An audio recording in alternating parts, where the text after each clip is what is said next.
Buon pomeriggio e buon ascolto a tutti quanti gli ascoltatrici e a tutte le ascoltatrici e gli ascoltatori di Radio Libertà. Sono Mimmo Magnetta, oggi sono qui solo soletto a farmi la trasmissione, il solito spazio più in collaborazione col SINAPPE, cioè il Sindacato Nazionale Autonomo della Polizia Penitenziaria.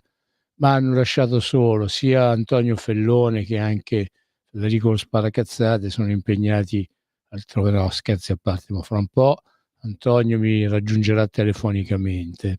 Federico invece è impegnato al lavoro e poi va bene, nel corso della trasmissione avremo altri ospiti, ma sto tentando un colpo gobbo con la mitica regista Sveva, vedere se mi riesce un piccolo scoop.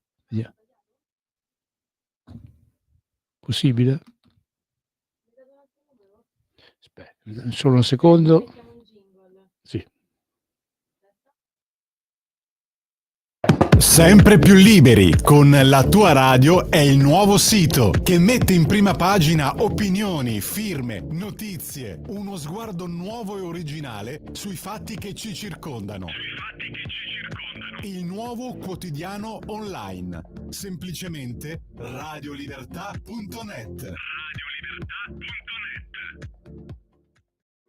Da oggi la tua radio è ascoltabile anche con la televisione in digitale. Sul telecomando della televisione digitale o del tuo ricevitore digitale puoi scegliere se vedere la TV o ascoltare la radio. Risintonizza i canali radio e troverai anche Radio Libertà, canale 252. La tua radio.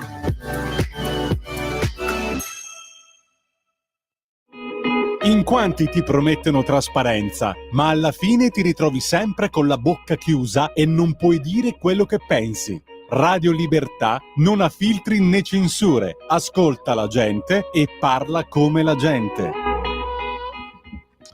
Allora, rieccoci, questo è lo spazio più Sinappe, stavo dicendo prima appunto il Sindacato Nazionale Autonomo della Polizia Penitenziaria, a cui ho dato voce da più di 8 anni, e oggi mi tocca appunto iniziare la trasmissione da solo. Sto cercando di fare un colpo gobbo, sto cercando di contattare un santo, però come tutti i santi è difficile da acchiapparli, insomma.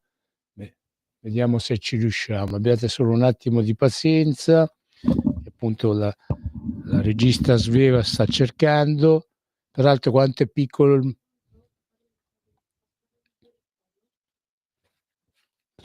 vediamo se ci riusciamo.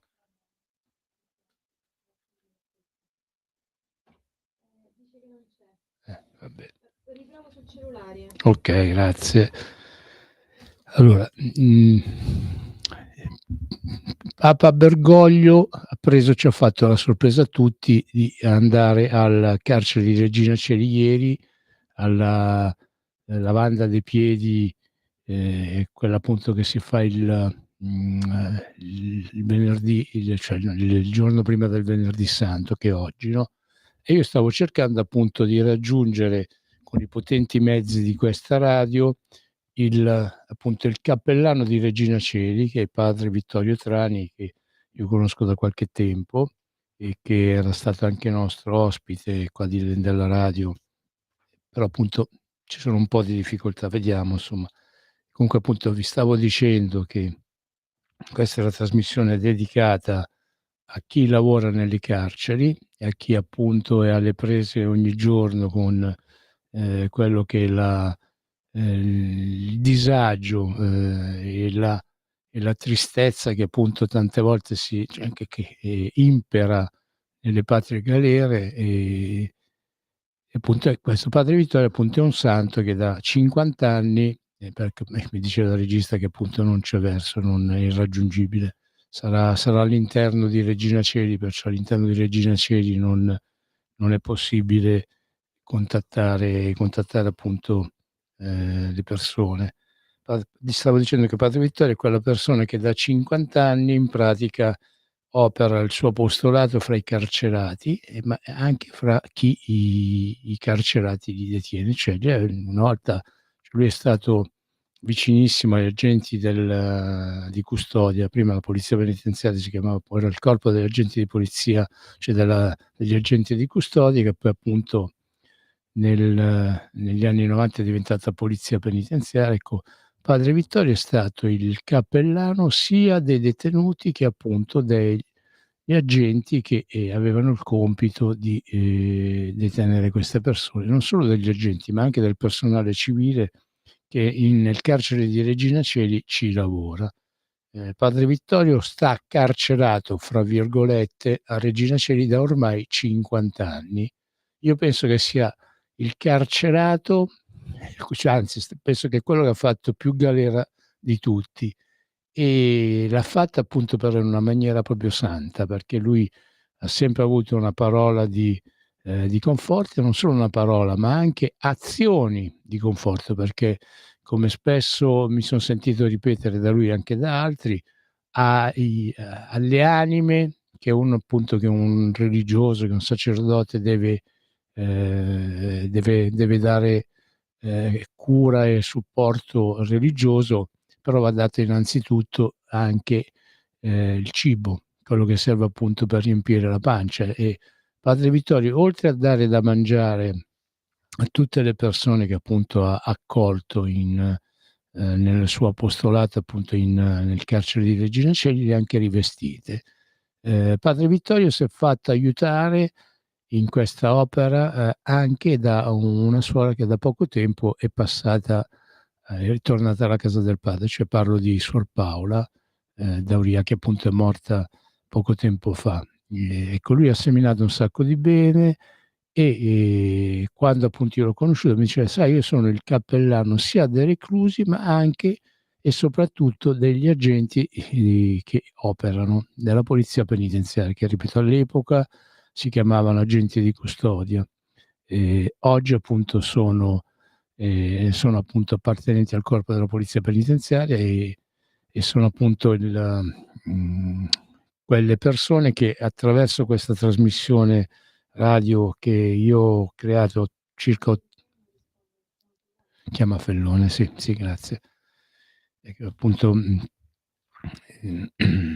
perdonatemi, ho perso un attimino le emozioni. Io quando faccio 'ste cose mi emoziono sempre un po', d'altronde so' fatto di pelle, carne e ossa. Le ossa a volte sono anche un pochino scassatelle, però vabbè, insomma, comunque cerco di fare del mio meglio, cerco attraverso questa radio che m'ha dato il privilegio di queste 2 trasmissioni, perché io faccio trasmissioni il martedì e il venerdì, m'ha dato appunto il privilegio di parlare, di arrivare alle orecchie, ma soprattutto al cuore della gente.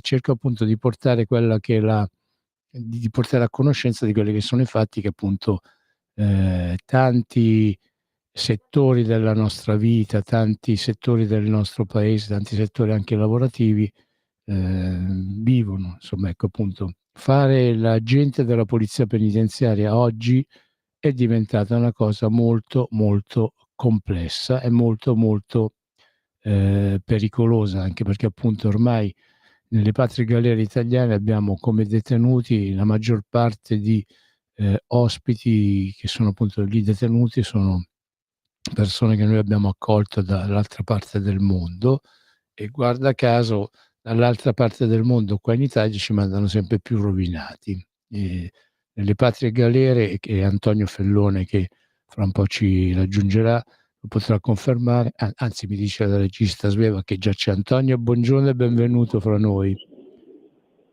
Buongiorno Mimmo, buongiorno a tutti, e come dico sempre grazie a Radio Libertà per lo spazio che dedica alla polizia penitenziaria, al pubblico carcere. Ne approfitto per farti gli auguri, ma poi ce li faremo sicuramente in privato. Stavo spiegando alle nostre ascoltatrici e ai nostri ascoltatori appunto che ormai voi in galera avete a che fare, avete da combattere quotidianamente con un sacco di gente che arriva dall'estero, da altri paesi, e ci arrivano sempre i peggio rovinati a livello psichiatrico. Pare che appunto assolutamente sì. Pare che lo sport preferito di certi paesi è quello di mandare qua le persone che manco loro vogliono tenere, e quando arrivano qua arrivano già aggravati di problematiche psichiatriche e poi si perfezionano con tutto lo schifo che poi assumono a livello di sostanze stupefacenti, soprattutto quelle chimiche che sono quelle più letali adesso.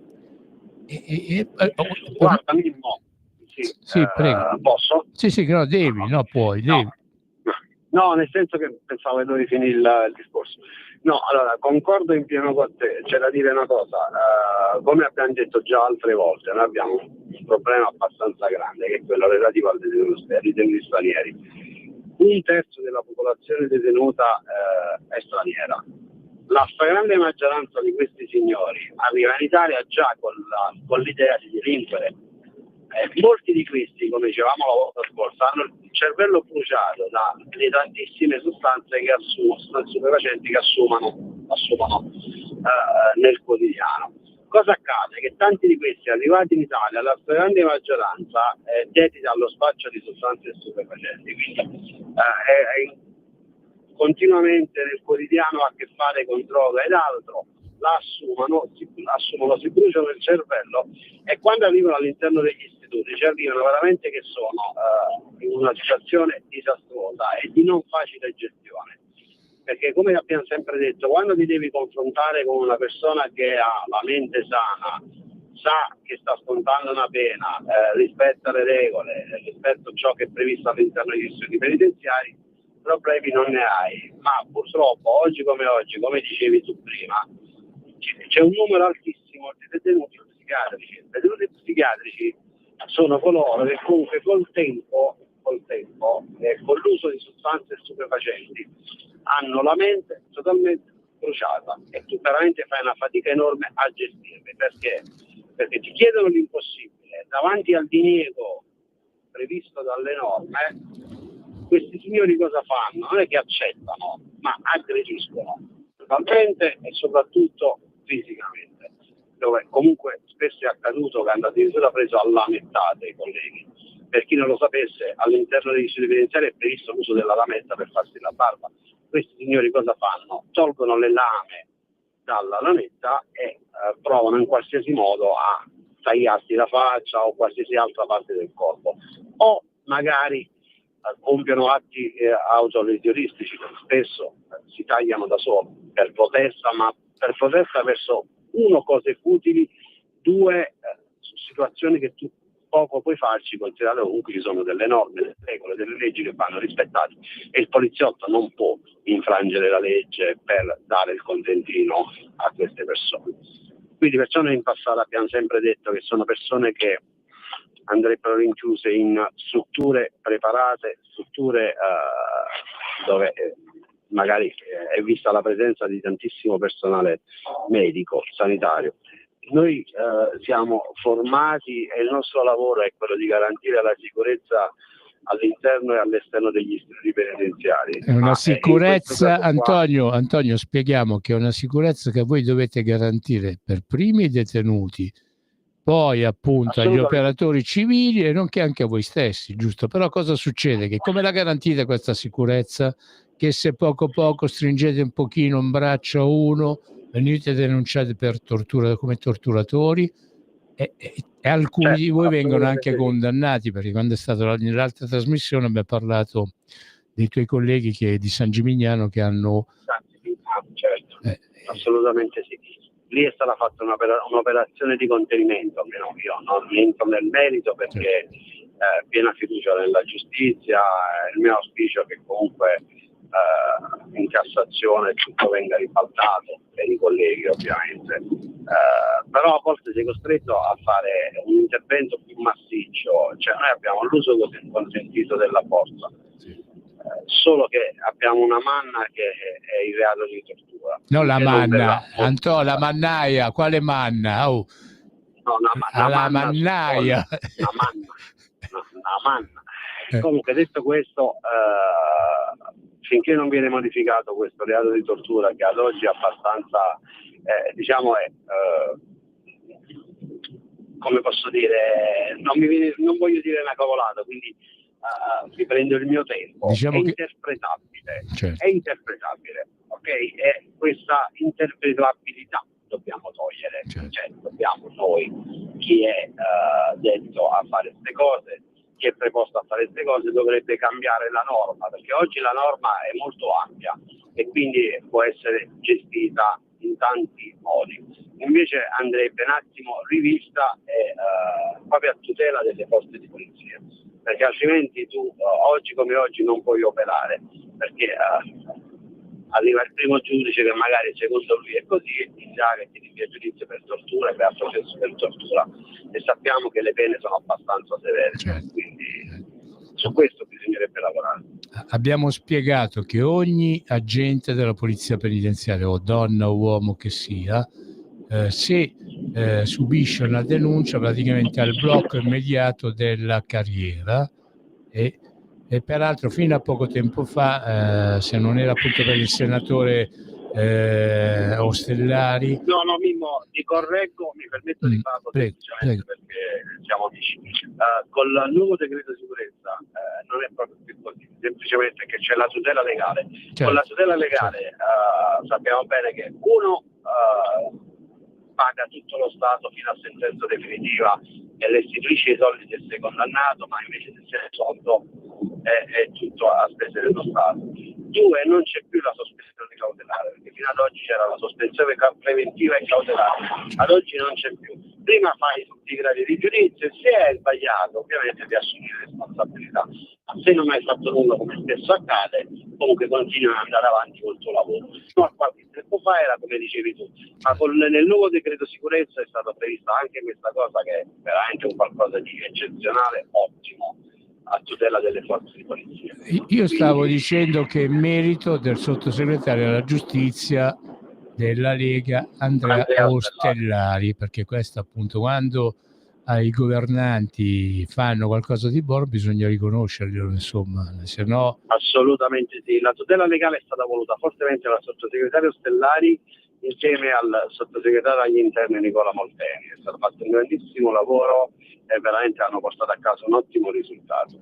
Ma anche la Lega, diciamo, in generale ha voluto il discorso delle bodycam che da giugno saranno in via sperimentale usate già in una trentina di istituti, quindi si sta partendo anche con le bodycam, che è qualcosa di veramente fondamentale, è uno strumento che è assolutamente a tutela del poliziotto che opera in prima linea nel quotidiano, e spesso veniamo accusati di inutilmente o falsamente di cose non fatte. Invece la bodycam ti racconta quello che succede realmente nel quotidiano negli studi penitenziari. Certo. E praticamente documenta quelle che sono le situazioni in cui un operatore si trova. Sembra che sia in mezzo a sembra che sia in mezzo a un uragano. Sono in macchina, sono in viaggio, ma tu sai, pur di fare la trasmissione, di essere sempre presenti, a volte ci sono delle dinamiche che vorrei farlo, ma sai che ci tengo. È il bello della diretta, è il bello della diretta. Stavo dicendo, operare oggi all'interno degli istituti penitenziari, un reparto detentivo, perché chi ci ascolta non lo sa, il poliziotto che opera all'interno di un reparto detentivo spesso è costretto ad entrare nelle stanze di pernottamento, ex celle, chiamiamole stanze di pernottamento, terra chiamiamole celle, è costretto ad entrare in una cella dove comunque non vi è all'interno della cella la videosorveglianza e il detenuto può dichiarare la qualsiasi. E purtroppo ai noi ci sono situazioni dove sono stati creduti, i colleghi sono stati rinviati al giudizio, denunciati o altro. Con la bodycam tu entri all'interno della cella e sei tranquillo perché è tutto registrato, perché il detenuto può dichiarare ciò che vuole. Vedi, questa è l'importanza di uno strumento come la bodycam. Per me è fondamentale perché in passato, ripeto, vale anche per San Gimignano, entri all'interno della cella e il detenuto può dichiarare la qualsiasi. Attenzione, a tutela anche del detenuto, perché magari all'interno della cella, quindi la tutela per tutti, ma a me interessa la tutela per la polizia penitenziaria, perché se io opero dove non vi è videosorveglianza, almeno sono tutelato con la bodycam che registra tutto e quindi la verità poi alla fine viene sempre a casa. Certo. E vabbè, insomma, io ho qua sotto mano un sacco di di articoli di stampa dove appunto si parla di quelli che sono gli incidenti che di volta in volta succedono nelle carceri italiane. E appunto li ho tratti dall'Avvenire del 15 aprile, di martedì 15 aprile, praticamente si parla di incidenti, di rivolte a Cassino, poi di evasioni dal carcere di Palermo, poi appunto praticamente le carceri sono in continuo fermento. Io ti volevo fare una domanda, ma contavo di farla a cavallo di quello che era l'ospite che io ho cercato di raggiungere, che è padre Vittorio Trani, che è il cappellano da 50 anni del carcere di Regina Coeli. Ahimè, non sono riuscito a cuccarlo perché evidentemente sta in giro per le sezioni di Regina Coeli, e volevo appunto parlare con te della visita fatta a Regina Coeli ieri da Papa Francesco. Sicuramente questa visita del Papa, che appunto in effetti è stato commovente, questo fino a poco tempo fa sembrava che fosse più di là che di qua, sembrava che anche lui fosse destinato a raggiungere la casa del Padre, come è successo ad altre religiose poco tempo fa. Sicuramente questo episodio darà il via alla speranza appunto di tanti detenuti di vedere un qualche provvedimento di clemenza, no? No, allora, su questo ti posso dare una certezza, finché ci sta questo governo, finché ci sarà questo governo non ci saranno provvedimenti di clemenza, né sconti di pena né altro. Un governo che è molto attento alla sicurezza, al corpo di polizia penitenziaria, ma è molto attento anche a quello che è il trattamento. Quindi trattamento sì, come dice sempre il sottosegretario Stellai, ma senza sconti di pena o altro. Su questo te la do proprio con certezza. Finché ci sarà questo governo non ci saranno né sconti di pena né altro, perché dal mio punto di vista, e parlo come Antonio Fellone, è un qualcosa che non serve, perché in passato ci sono stati a sentire indulti, ma chi lavora all'interno delle carceri lo sa, la recidiva è altissima, la stragrande maggioranza dei detenuti che avevi fatto uscire 2 o 3 giorni prima se li trovavi in istituto dopo una settimana. Antonio, su questo ti devo interrompere perché siamo alla prima metà della trasmissione. Ci risentiamo fra un attimo. Restate con noi su Radio Libertà, non cambiate canale. Stai ascoltando Radio Libertà, la tua voce libera, senza filtri né censura. La tua radio.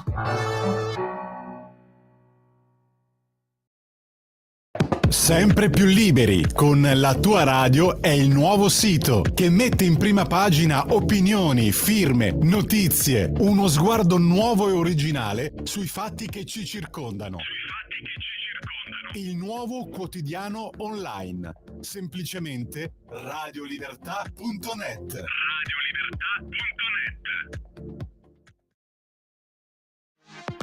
La tua radio è ascoltabile anche con la televisione in digitale. Sul telecomando della televisione digitale o del tuo ricevitore digitale puoi scegliere se vedere la TV o ascoltare la radio. Risintonizza i canali radio e troverai anche Radio Libertà, canale 252.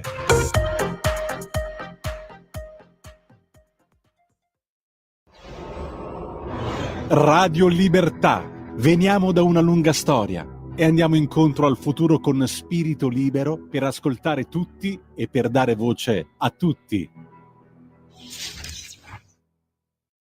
Parliamo con Picozzi. No.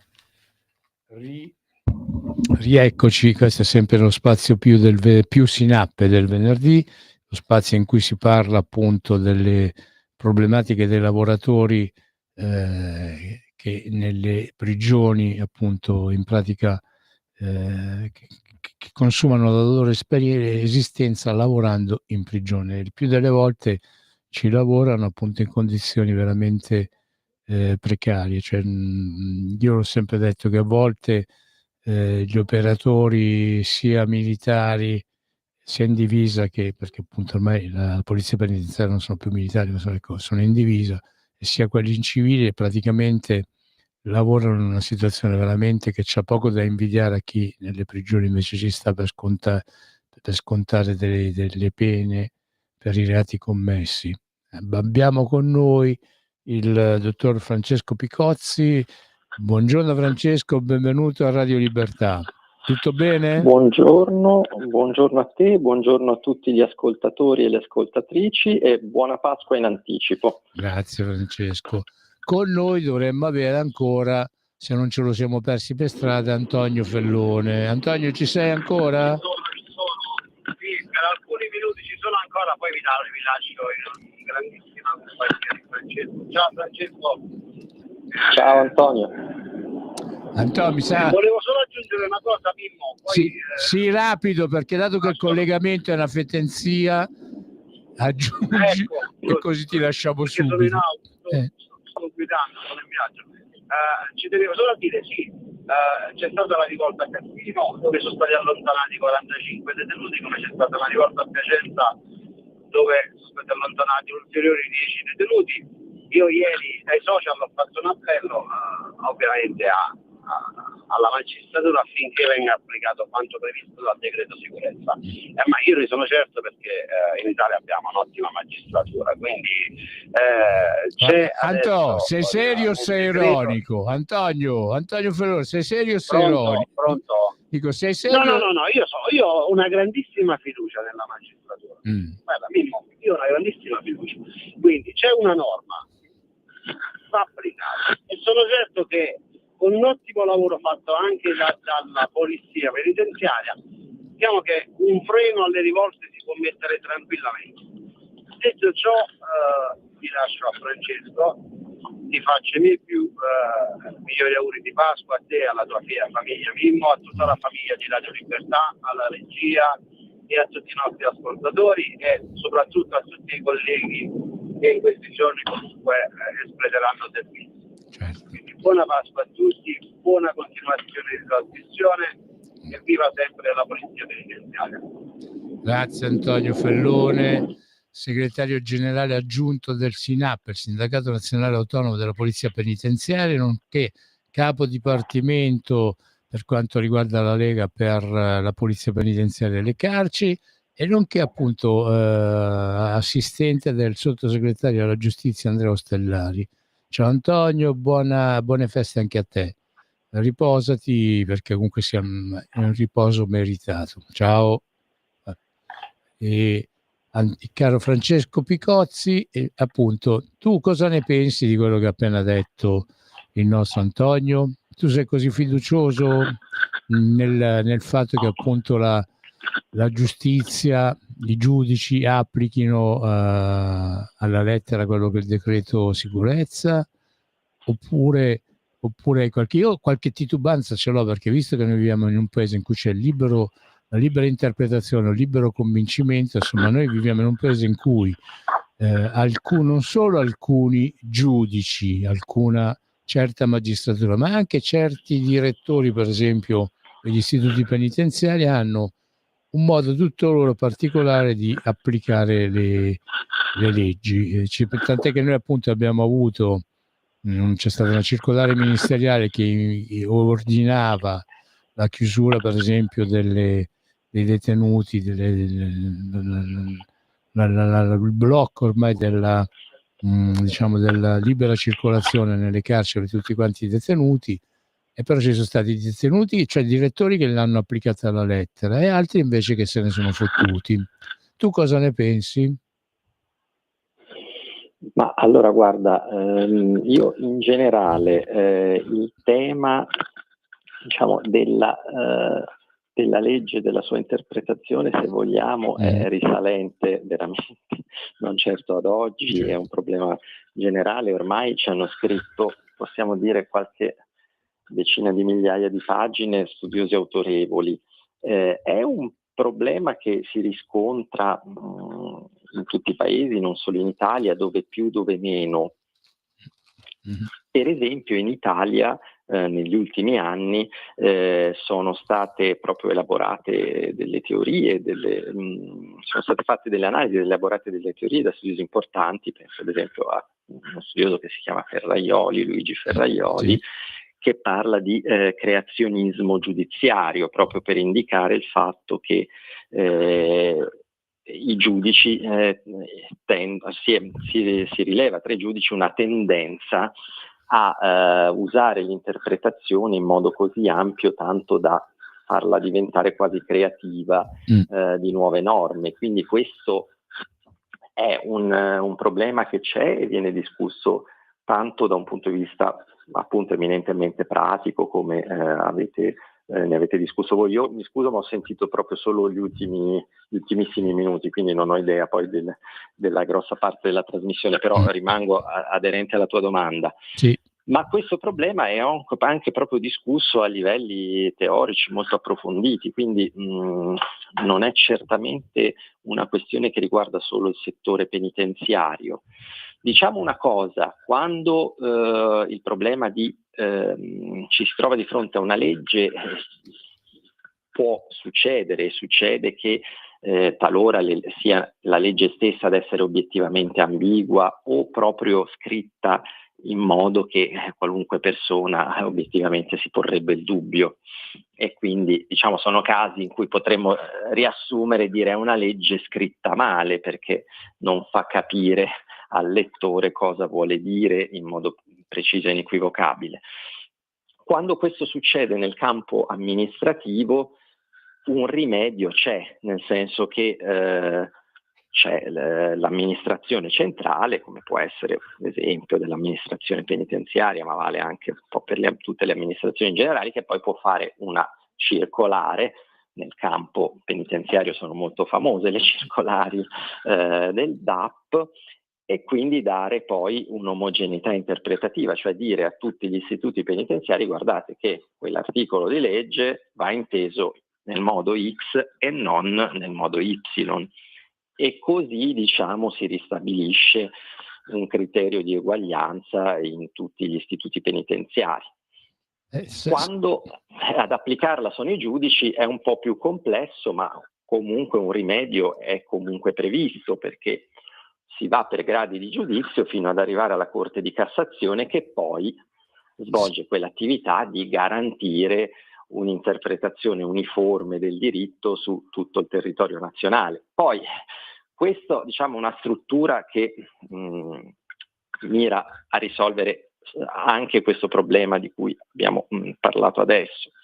Poi è chiaro che non sempre le soluzioni possono essere soddisfacenti, possono essere opinabili, discusse, tanto che, come dicevo prima, ci sono studiosi che poi dicono: sì, ma guardate che ormai c'è addirittura questa giurisprudenza creativa, o come dicevi tu, c'è l'interpretazione molto libera, creativa di autorità amministrative. Però diciamo nel tempo la soluzione è data proprio da questi strumenti che un po' possono, in molti casi riescono a riportare poi omogeneità. Tu ti riferisci alle circolari, vero, giusto?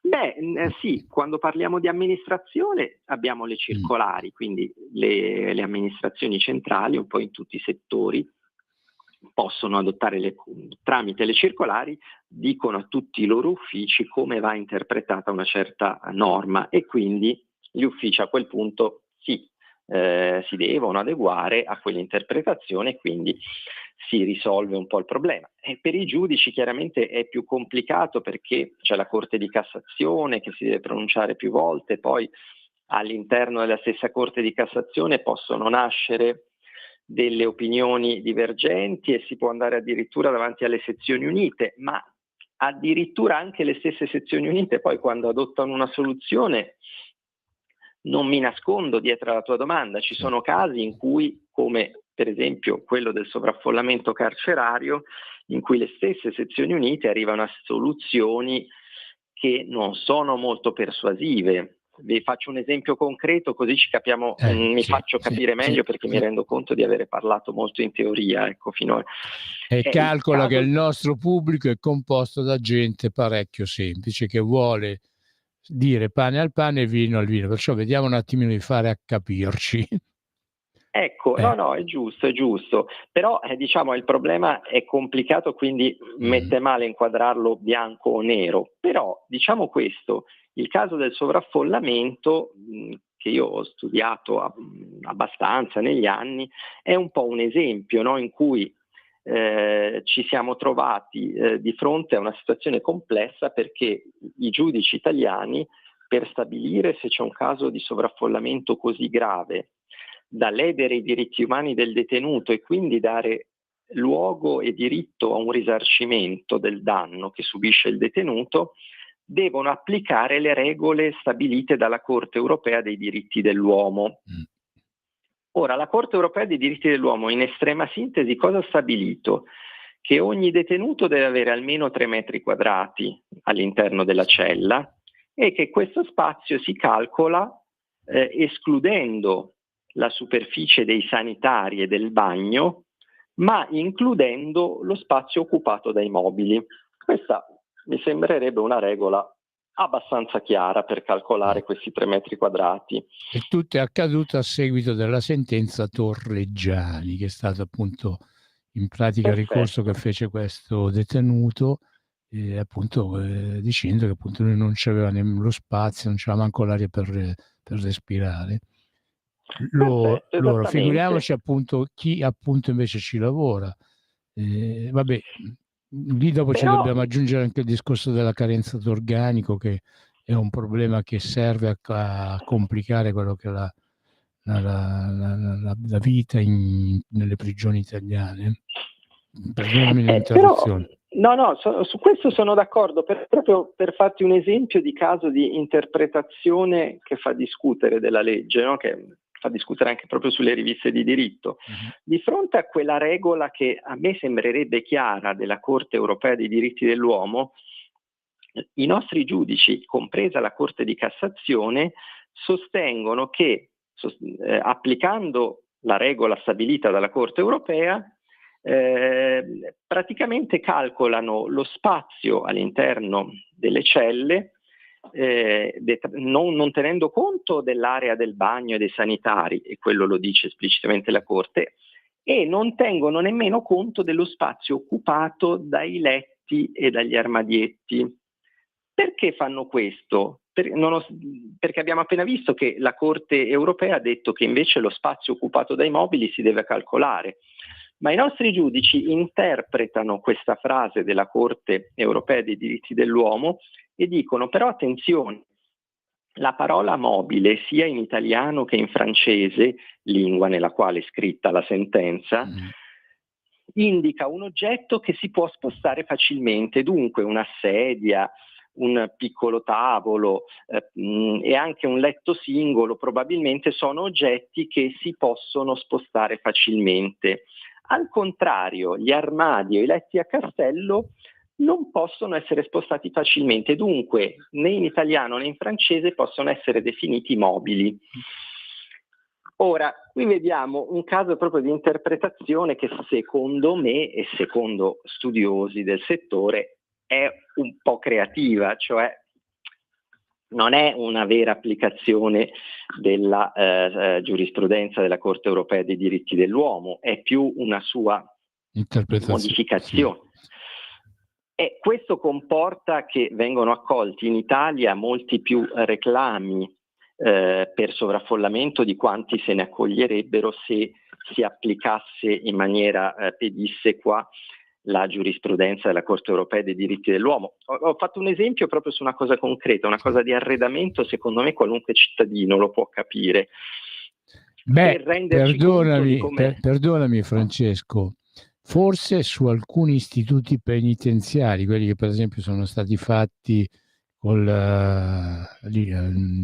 negli anni 70, dove praticamente i tavoli erano fissati al muro, le panche idem, e tu quelle non le potevi spostare, insomma, perché non tutte le prigioni sono fatte alla stessa maniera. Quelle di origine borbonica, tipo Poggio Reale o non so, Regina Coeli o vabbè, San Vittore è un pochino più recente, o San Vittore, lì praticamente i mobili li puoi spostare. Ci sono in certe prigioni, mi riferisco, che ne so, a Marino del Tronto, a Spoleto, anche per dire anche Opera, insomma, Bollate hanno sono strutture in cui appunto i mobili sono fissati, però vabbè, insomma. Ma tu hai ragione, quello che dici tu è vero e la stessa Corte di Cassazione lo richiama, però quello che può far pensare e che fa discutere è che la Corte europea dice che comunque lo spazio occupato dai mobili va calcolato nei 3 metri quadrati, cioè in pratica la Corte europea ti dice tu prendi la superficie della cella, escludi quella del bagno, quella non la calcolare, ma la superficie della cella con tutti i mobili che contiene dentro poi la dividi per il numero di persone che sono all'interno e stabilisci quanta superficie hanno avuto a disposizione, per cui se hanno avuto meno di 3 metri li devi risarcire. Invece la Cassazione dice no, attenzione, i mobili sono solo quelli che si possono muovere, mentre secondo me e secondo altri in lingua italiana non è così, come nemmeno in lingua francese è così, cioè la Corte europea voleva dire non scomputate niente, cioè tutto va calcolato in questo, tutto l'arredamento va calcolato in questo spazio. Mentre che la Corte di Cassazione sostenga che il letto non è un mobile sembra un po' una forzatura, cioè un tipo di giurisprudenza creativa per cui la Corte vuole dare una tutela, la Corte italiana vuole dare una tutela maggiore alle persone detenute rispetto a quella che invece offre la Corte europea dei diritti dell'uomo, che però viene richiamata dalla legge italiana, e quindi ci troviamo in un caso di quella che potremmo definire, che gli studiosi definiscono giurisprudenza creativa. Senti, ti posso fare una domanda, la mia curiosità. Visto che io ho trattato argomenti che sono nati a causa dell'Unione Europea, con direttive emanate dall'Unione Europea, non so, tanto per fare capire ai nostri ascoltatrici e ai nostri ascoltatori la dimensione e il diametro che dovevano avere le vongole. Uso quello come argomento perché appunto il padrone di casa qua, che appunto è Matteo Salvini, spesso e volentieri ha tirato fuori sta storia, ecco. In Francia come la trattano questa questione? Perché appunto noi in Italia a volte ci andiamo ad arrampicare sugli specchi e vengono fuori diatribe fra una istituzione e l'altra. In Francia invece che fanno? Dico je m'en fous? Se ne fottono loro? O no? Allora, io personalmente ho visto un paio di istituti penitenziari francesi al loro interno. Onestamente non mi sono sembrati migliori dei nostri. Devo dire che all'epoca comunque già c'era stata la sentenza Torreggiani, c'erano state anche altre. Loro non è che non conoscessero il problema, lo conoscevano, e poi negli anni successivi sono stati condannati anche loro con sentenze per certi aspetti ancora più pesanti della Torreggiani, perché hanno avuto parecchi ricorsi accolti dalla Corte europea, insomma. Quindi il problema ce l'hanno anche loro. Io vedevo che all'epoca, quando ci fecero fare questa visita, loro progettavano i nuovi istituti penitenziari immaginando una camera di 9 metri quadrati con all'interno un bagno diviso da un separé non in muratura, quindi un separé non completo, diciamo, per una persona singola, quindi diciamo rimanevano 8 metri quadrati per il singolo, però da quello che poi ho letto, continuando un po' a seguire l'argomento, vedo che le loro statistiche sono abbastanza negative sul sovraffollamento, quindi è un problema non facile per tutti gli stati. Per dire un paese a noi vicino che sembra tutto sommato governarlo bene, la Spagna, che non risulta avere avuto problemi analoghi a quelli italiani e francesi davanti alla Corte europea, e forse perché ha fatto una scelta organizzativa di puntare su un numero basso di istituti penitenziari, ma di dimensioni mediamente più grandi di quelli nostri, di quelli francesi. Quindi così riescono a risparmiare risorse e a gestire, insomma, tutto sommato senza incorrere in sanzioni europee la situazione. Però ecco, ripeto, sono problemi, ogni Stato ha questo problema, cioè chi più chi meno si deve confrontare con situazioni che a seconda dei periodi storici diventano piuttosto gravi. Dottor Francesco Picozzi, questo è il dazio che ognuno di quelli che sono ospiti alle mie trasmissioni devono pagare. Mi spiace, ma tu non scappi alla cosa. Voglio sapere in che ottica viene inquadrata, per esempio, l'istituzione delle 2 ore di intimità che sono state appunto decise in Italia. Io oggi leggevo su un giornale, sul Tempo mi pare, sì, sul quotidiano Tempo di oggi, mi pare, o da un'altra parte, insomma, comunque leggevo che appunto ci sono nel carcere di Terni il 19, perciò si parla di il 19 aprile, si parla di domani, dovrà appunto, ci sarà un detenuto che appunto avrà diritto alle sue 2 ore di intimità in una stanza prefabbricata. Cioè praticamente verranno rispettati quelli che sono i metri quadrati che impone l'Unione Europea o no?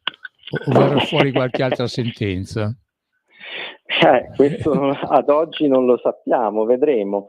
Però qui diciamo la scelta, la sentenza non è della Corte europea, ma è della Corte Costituzionale italiana, Sì. che diciamo con una sentenza che nasceva da un caso di un detenuto che chiedeva di incontrare in intimità la moglie e la figlia in tenera età, quindi diciamo era un caso forse un po' diverso dalla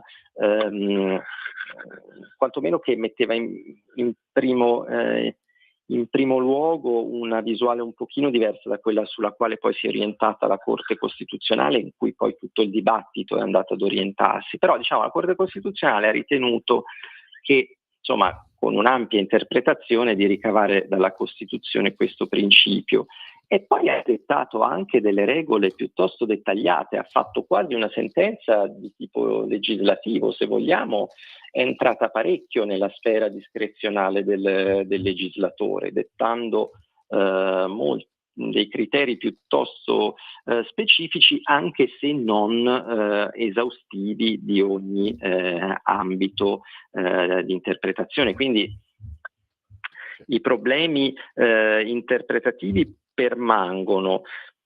Segnalo che proprio da un punto di vista tecnico c'è uno spazio, se politicamente lo si vuole, lo si decide, per un intervento anche del legislatore per precisare alcuni profili che la Corte Costituzionale ha lasciato, sui quali la Corte Costituzionale ha lasciato spazio, penso, immagino volutamente e ben consapevolmente.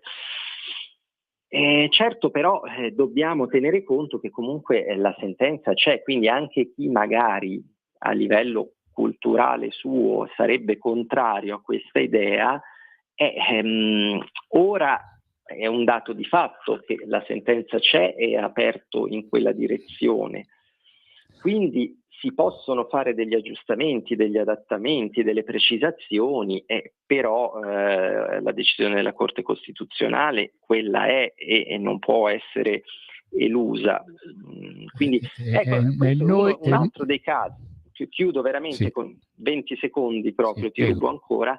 È un altro dei casi che secondo me vanno un po' a fianco dei problemi dell'interpretazione creativa, cioè il rapporto fra la Corte Costituzionale e il legislatore, cioè il legislatore talora non sfrutta appieno tutto lo spazio che ha e magari in questo modo poi le corti come la Corte Costituzionale sono portate a intervenire in modo più ampio e più invasivo della competenza del legislatore di quello che magari farebbero se il legislatore in taluni casi intervenisse in maniera tempestiva. Poi mi rendo conto che il legislatore è il Parlamento, quindi che ha delle priorità che decide lui secondo criteri ovviamente politici, naturalmente devono essere criteri politici, quindi non glieli può imporre nessuna corte. E noi però invece ecco, dal punto di vista radiofonico, perché noi lo trattiamo da questo lato, dal punto di vista giornalistico, noi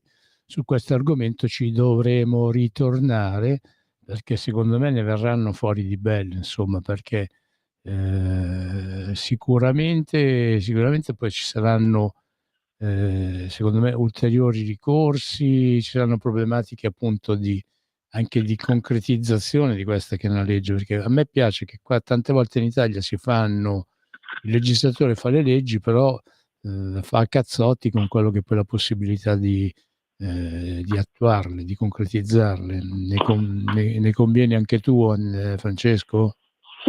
Sicuramente, ma anche su questo, guarda, veramente anche a livello approfondito gli studiosi, non pochi si interrogano sul rapporto fra corti costituzionali, anche qui non solo in Italia, corti costituzionali e legislatore, chiedendosi se nei decenni non si sia ampliato molto il ruolo delle corti a discapito di quello dei legislatori e, consentimi di dire, un po' a discapito di quelli che sono i rappresentanti del corpo elettorale, quindi di tutti noi cittadini. Francesco, ti do il compito di fare la chiusura tua e di salutare, perché ormai abbiamo, se no mi tirano. Una volta qua c'era un regista che mi faceva segno con le forbici, poi è diventata più gentile.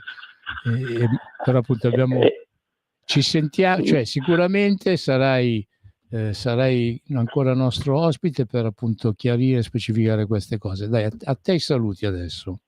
Io saluto te, saluto tutti coloro che lavorano per questa bella trasmissione che quando posso seguo sempre, e saluto tutti gli ascoltatori. Fatemi essere un po' di parte, in particolare tutti quelli che lavorano nel settore penitenziario, ai quali auguro a tutti in modo caloroso una buona Pasqua. Grazie Francesco Picozzi, uno di noi, uno che è sempre qua disponibile a spiegare i fatti e misfatti di quello che è il mondo penitenziario. Grazie a tutti per l'ascolto, proseguite ad ascoltare Radio Libertà. Ciao.